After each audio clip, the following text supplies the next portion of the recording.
வணக்கம் விஷன் 9 டிவிக்காக நான் உங்கள் லக்ஷ்மி நாராயணன். இப்போ நம்ம பார்க்க போகிறது வார ராசி பலன் 29ஆந்தேதியிலேருந்து 5ஆந்தேதி வரை எப்படி இருக்க போகுது தான் பார்க்க போகிறோம். ஸோ எப்போதுமே சொல்கிறதான் லக்னத்துக்கு பாருங்கள், ராசிக்கு பார்ப்பது லக்னத்துக்கு பார்க்குறது ரொம்ப ரொம்ப பர்ஃபெக்டாக இருக்கும். உதாரணமாக ஒரு மகர லக்னம் விருச்சிக ராசினா விருச்சிக ராசிக்கான பலன்களை பார்ப்பதை விட மகர ராசிக்கான பலன்கள் ரொம்ப பர்ஃபெக்டாக இருக்கும்.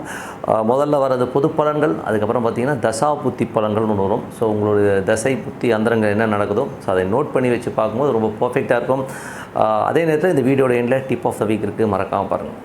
கடகராசிக்கு வந்து பார்த்திங்கன்னா உங்களது ராசியாதிபதி வந்து பார்த்திங்கன்னா நல்ல ஒரு நிலையில் நல்ல அற்புதமாக இருக்கிறார். வெள்ளி சனி காலகட்டங்களில் கொஞ்சம் கவனமாக இருக்க வேண்டிய ஒரு காலகட்டங்கள். ஸோ அப்போ மட்டும் ஒரு சின்ன மன உளைச்சல்கள் வாய்ப்புலாம் கொஞ்சம் பார்த்து நடந்துக்கணும். அதே ஒரு உங்களது இரண்டாம் அதிபதியான சூரியன் 10 இருக்கும்போது நல்ல லாபங்களையும் நல்ல ஏற்றங்களையும் சூரியன் பார்த்திங்கன்னா உங்களுக்கு வந்து சுக்கிரனுடைய சாரத்தில் போகும்போது நல்ல லாபங்களையும் நல்ல ஏற்றங்களையும் கொடுத்துருவார். நல்ல உச்சமான சூரியன் வந்து வெளிநாடு சார்ந்த விஷயங்கள் நல்ல லாபங்களும் நல்ல ஏற்றங்களும் கொடுக்கறதுக்கான வாய்ப்புகள். வெளியூர் மாநிலங்களில் இருக்கிறவங்க வந்து பெரும் தன வரவை தருவதற்கான வாய்ப்பும் ரொம்ப நல்லா இருக்குது. குடும்பத்துக்கு தேவையான பணங்களும் ரொம்ப அற்புதமாக இருக்குங்க. சில பேர் வந்து நல்ல ஒரு சுற்றுலா செல்வது, வெளியூர் பிரயாணங்கள் மேற்கொள்வதற்கான வாய்ப்பும் ரொம்ப நல்லா இருக்குது. மூன்றாம் அதிபதி மூன்றாம் அதிபதியான வந்து பார்த்திங்கன்னா புதனாக வந்து 3-12ஆம் அதிபதி வந்து உங்களுக்கு 9ல் வந்து நீச்சமாக இருக்கும்போது கொஞ்சம் கவனமாக இருக்கணும். கொஞ்சம் வந்து வெளிநாட்டில் இருக்கவங்க வந்து புதிய வாய்ப்புகள் வருது அப்படிங்கிற ஒரு மன சங்கடங்களையும் மனத்தில் வந்து ஒரு சின்னதாக சஞ்சலங்கள் வருவதற்கான வாய்ப்பு. அந்த மாதிரி விஷயங்கள் கொஞ்சம் கவனமாக இருக்கணும். புதிய ஒப்பந்தங்கள் கையெழுத்து போடுறதுக்கு முன்னாடி 1-4 வாட்டி படித்து பார்த்து கையெழுத்து போடுறது ரொம்ப ரொம்ப நல்லது. ஸோ அதுக்கப்புறம் வந்து 4ஆம் அதிபதி 4 மற்றும் 11ஆம் அதிபதி சுக்கிரன் வந்து உங்களுக்கு வந்து 10ல் இருக்கும்போது தொழில் ரீதியான விஷயம் கவனம் தேவை. அதுவும் சுக்கிரன் வந்து கேதுவில் போகும்போது புதிய ஒப்பந்தங்கள் கையெழுத்து போடும்போது 1-4 வாட்டி யோசித்து கையெழுத்து போடுறது ரொம்ப ரொம்ப நல்லது. கொஞ்சம் காமம் சார்ந்த விஷயங்களை வந்து சின்ன மன உளைச்சல்கள் ஏற்படுவதற்கான வாய்ப்புகளும் நிறைய இருக்குது. ஸோ அது கொஞ்சம் பார்த்து நடந்துக்கணும். சொத்துக்கள் சார்ந்த விஷயங்கள் வந்து கொஞ்சம் கவனமாக இருக்க வேண்டிய ஒரு காலகட்டங்கள். ஏன்னா சொத்துக்கள் விற்பனை ஆகும்போதும் நீங்கள் வந்து உங்கள்கிட்ட கொஞ்சம் யாராச்சும் வந்து ஏமாற்றுவதற்கான வாய்ப்பு இருக்கணும், கொஞ்சம் கவனமாக இருக்கணும்.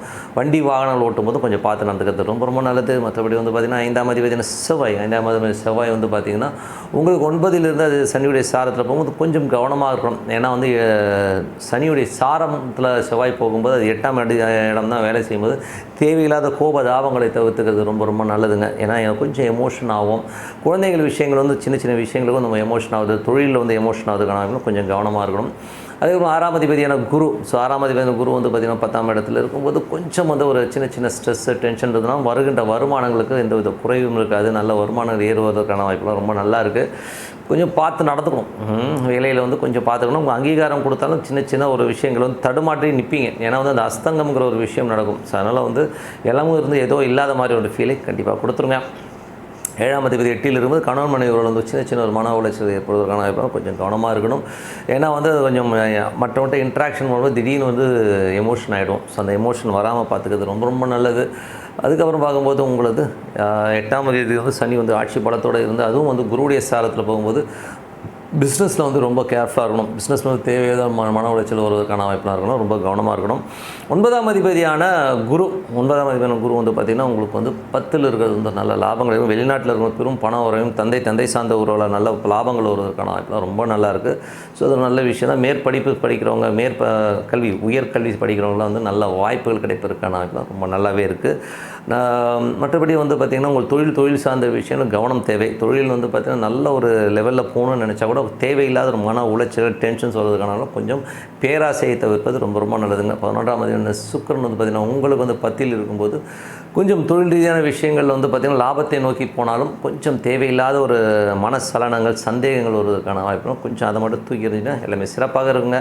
ஸோ இதுவரை பார்த்து வந்து பொது பலன்கள். இப்போ வந்து தசாபதி பலன்களை பார்ப்போம். கடக லக்னமாக இருந்து சூரிய தசாபதி அந்த நடக்கிறவங்க வந்து சூரியன் வந்து பார்த்திங்கன்னா உங்களுக்கு வந்து 10ல் இருக்கிறார். ஸோ 10ல் வந்து 2ஆம் அதிபதி இருக்கும்போது நல்ல தொழில் ரீதியான விஷயங்கள் நல்ல வருமானங்கள் வருவதற்கான வாய்ப்பு ரொம்ப சிறப்பாக இருக்குது. அதுவும் சுக்கிரனுடைய சாரத்தில் இருக்கும்போது பெருத்த லாபங்கள் வருவதற்கான வீடுகள் சொத்துக்கள் வண்டி வாகனங்களாக நல்ல லாபங்கள் வருவதற்கான வாய்ப்புலாம் ரொம்ப சிறப்பாக இருக்குது. மற்றபடி வந்து பார்த்திங்கன்னா கடக லக்னமாக இருந்து சந்திர தசாபுத்தி அந்தரம் நடக்கும். சந்திரன் வந்து பார்த்திங்கன்னா உங்களுக்கு ராசியாதிபதி இருந்தாலும் வெள்ளி சனி நாட்களில் வந்து கொஞ்சம் கவனம் தேவை. ஏன்னா அது சந்திராஷ்டமம் டைமாக இருக்கும்போது கொஞ்சம் மன உளைச்சலையும் ஒரு எமோஷன்ஸையும் கொடுக்கும். ஸோ அந்த டைம் வந்து கொஞ்சம் ஜாக்கிரதையாக இருந்து கடக லக்னமாக இருந்து சந்திர தசாபுத்தியில் வந்து கொஞ்சம் கேர்ஃபுல்லாக இருக்கணும். மற்றபடி வந்து பார்த்திங்கன்னா கடக லக்னமாக இருந்து செவ்வாய் தசாபுத்தி அந்தரம் நடக்கும். செவ்வாய் செவ்வாய் வந்து உங்களுக்கு வந்து பார்த்திங்கன்னா 5ஆம் அதிபதி மற்றும் 10ஆம் அதிபதியாக இருந்து அவர் வந்து உங்கள் 9இல் இருந்தாலும் ஒரு 8ஆம் அதிபதி சாரத்தில் இருக்கும் தேவையில்லாத மன உளைச்சல் வெளிநாட்டில் இருக்கும்போது ஒரு எமோஷன் ஸ்ட்ரெஸ் வருவதற்கான வாய்ப்பு தந்தை சார்ந்த உறவுகளால் ஒரு எமோஷன்ஸ் வருவதற்கான வாய்ப்புகளும் கவனமாக இருக்கணும். குழந்தைகளுடைய விஷயங்களும் கொஞ்சம் பார்த்து நடந்துக்கணும்.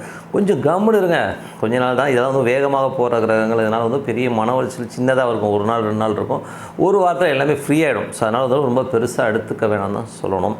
அதுக்கப்புறம் பார்க்கும்போது உங்களுக்கு 6ஆம் அதிபதி. ஸோ உங்களுக்கு வந்து கடக லக்னமாக இருந்து ராகு தசாபுத்தி அந்தரம் நடக்கும். ஸோ ராகு தசாவில் வந்து பார்த்திங்கன்னா உங்களுக்கு வந்து ராகு வந்து 9இல் இருக்கும்போது என்ன மாதிரி விஷயங்கள் ராகு வந்து 9இல் இருக்கும்போது வெளிநாடு ரொம்ப சிறப்பாக இருக்கும். அது புதனுடைய சாரத்தில் போகும்போது கொஞ்சம் எமோஷன்ஸு நம்மளை ரொம்ப இன்சல்ட் பண்ணுறாங்களோ நம்மளுக்கு வந்து கொடுக்க வேண்டிய மரியாதை கொடுக்கலைங்கிற மாதிரி விஷயங்கள்லாம் இருக்கும். ஸோ அதை மட்டும் கொஞ்சம் தள்ளி வச்சிங்கன்னா எல்லாமே சிறப்பாக இருக்கும். கடக லக்னமாக இருந்து குரு தசாபுத்தி அந்தரம் குரு வந்து பார்த்திங்கன்னா உங்களுக்கு குரு வந்து 10இல் இருக்கும்போது நல்ல ஒரு ஏற்றங்களை தருவதற்கு தன வரவுகள் வருவதற்கான வாய்ப்பு ரொம்ப நல்லா இருக்குது. அதுவும் வந்து பார்த்திங்கன்னா குரு சூரியன் ஒன்றா இருக்கும். சில நேரங்கள் வந்து ஒரு பிளாங்காக ஒரு ஃபீல் கிடைக்கும். அதெல்லாம் வந்து சும்மா தற்காலிகமானதான். மற்றபடி எல்லாமே சிறப்பு தான். கடக லக்னமாக இருந்து சனி தசாபுத்தி அந்தரம் நடக்கும்போது சனி வந்து பார்த்திங்கன்னா உங்களுக்கு உங்களது ராசிக்கு 8இல் இருக்கும்போது கொஞ்சம் கவனமாக இருக்கணும். தொழில் ரீதியான விஷயங்கள் ரொம்ப கவனம் தேவையில்லாத ஒரு மன உளைச்சல் டென்ஷன் ஸ்ட்ரெஸ்லாம் வரதுக்கான வாய்ப்பு ரொம்ப கவனமாக இருக்கணும். அதுக்கப்புறம் கடக லக்னமாக இருந்து புதன் தசாபுத்தி அந்தரம் நடக்கும். புதன் வந்து நீச்சமாக உங்களுக்கு வந்து இருக்கும்போது கொஞ்சம் அந்த 9ஆம் இடம் பண்ணும்போது தந்தை சார்ந்த உறவுகளால் வந்து யாருக்கெல்லாம் புதன் தசாபுத்தி அந்தரம் கொஞ்சம் மன உளைச்சலும் அதனால் வந்து சொத்துக்கள் பாக பிரிவினெல்லாம் இப்போ பேசாமல் இருக்கிறது ரொம்ப நல்லதுங்க. ஸோ சொத்துக்கள் விற்பனை கூட கொஞ்சம் ஒரு வாரம் 10 நாள் கழிச்சு பண்ணுறது ரொம்ப நல்லது. மற்றபடி வந்து கடக லக்னமாக இருந்து கேது தசாபுத்தி அந்த கேது வந்து சந்திரனுடைய சாரத்தில் இருந்து அது சந்திரன் வந்து உங்களுக்கு வந்து புதன் வெள்ளி சனியில் வந்து கொஞ்சம் எமோஷனை கொடுப்பதற்கான வாய்ப்பு ரொம்ப கவனமாக இருக்கணும். மற்றபடி எல்லாமே சிறப்பு தான். அதுக்கப்புறம் இப்போ வந்து கடக லக்னமாக வந்து சுக்கிர தசாபுத்தி அந்த சுக்கிரன் வந்து 10இல் இருந்து அது வந்து கேதுடைய சாரத்தில் போகும்போது புதிய பிஸ்னஸ் பிளான்ஸ்லாம் இருக்கும். பட் இருந்தாலும் சின்ன சந்தேகங்களை நிறைய ஏற்படுத்தும். ஸோ சந்தேகங்கள் இருக்கும். கொஞ்சம் யோசித்து கொஞ்சம் பொறுமையாக ஒரு 2-3 நாள் போஸ்ட்பான் பண்ணிட்டீங்கன்னா எல்லாமே சரியாயிடும். இதெல்லாம் ஒரு வேகமாக நகர கிரகங்கள். அதனால் ஒரு 1 வீக் போஸ்ட்பான் பண்ணிட்டீங்கன்னா எல்லாமே கிளியர் ஆகிடும்ன்றது தான் உண்மையான விஷயம். ஸோ மற்றபடி என்னங்க என்னை பொறுத்த ஒரு நல்ல ஒரு பிரார்த்தனை மனதார இறைவனை பிரார்த்தனை பண்ணணும். கண்டிப்பாக அடுத்த லெவல் போகிறதுக்கான வாய்ப்பு ரொம்ப சிறப்பாக இருக்கும். Week so tip of the வீக்கில் இந்த வாட்டி வந்து ஒரு டிஃப்ரெண்ட்டான ஒரு சப்ஜெக்ட்டு தான் பார்க்க போகிறோம். ஸோ என்ன மாதிரி சப்ஜெக்ட் அப்படின்போது இதுவரை வந்து பார்த்திங்கன்னா நிறைய இந்த ஜோதிட துணுக்குகள் இதெல்லாம் பார்த்தாலும் நம்ம தசாபுத்திங்கிற ஒரு விஷயம் தான் வந்து நமக்கு வந்து இந்த வாழ்க்கையை நிர்ணயம் பண்ணும். ஸோ இதுவரை வந்து ஒரு தசாபுத்தி எப்படி பார்ப்போம், லக்னத்துலேருந்து 5ஆம் அதிபதி 6ஆம் அதிபதி இந்த மாதிரி தொடர்புகள் இந்த மாதிரி விஷயங்களை தான் நம்ம பார்த்துட்டு வரோம்.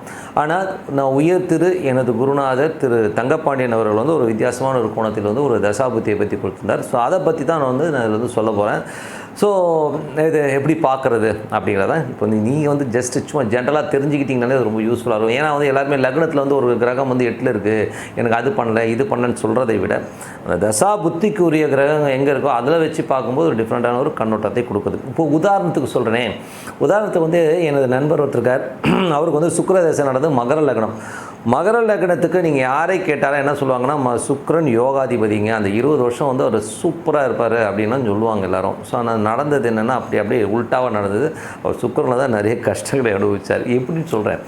ஏன்னா வந்து மகர லக்னத்தில் வந்து அவர் சுக்கிரன் இருக்கிற இடம் பார்த்தீங்கன்னா அவர் விருச்சிகத்தில் அமைஞ்சிச்சுங்க. ஸோ விருச்சிகத்தில் அமைஞ்சதுனால என்ன மாதிரி ஆச்சு அப்படின்போது தங்கப்பாண்டியன் சார் என்ன சொல்கிறாருன்னா, நீங்கள் வந்து எங்கே கிரகம் இருக்கோ அதை எடுத்துக்கோங்க. இப்போது சுக்கிரன் வந்து இப்போ விருச்சிகத்திற்குனா விருச்சிகத்தை எடுத்துக்கிட்டு இப்போ தொழில் தேவைன்னு வைங்களேன், விருச்சிகத்துலேருந்து அப்படி எண்ணிட்டு போனீங்கன்னா விருச்சிகத்துக்கு 12 வந்து உங்களுக்கு வந்து துலாம் வரும். துலாம் கன்னி சிம்மம் தான் 10ஆம் வீடாக வரும்.